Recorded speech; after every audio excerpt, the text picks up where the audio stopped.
So today, mga parechoy, natakaroy ayuhon nga autoref. Pulat ni siya gikan sa branch kay dili mo function ang iyang app. So mao ni siya mga parechoy. Kuha na ako daan og cover. Ano siyang whole niya. So mga parechoy, ang iyang motor is good naman, magana naman. Pero ang iyang app kay dili siya magana. So you can see mga parechoy, ang down, ang up dili magana, ang down is magana. So na ako'y gihanda nga another button niya mga parechoy. So let's see.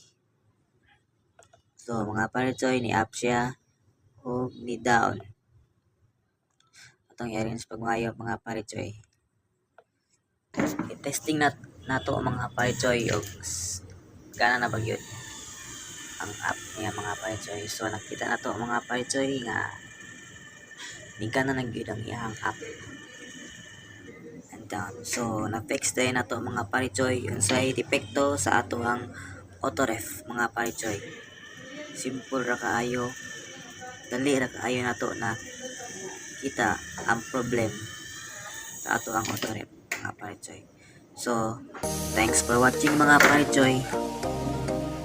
See you next vlog. Thank you.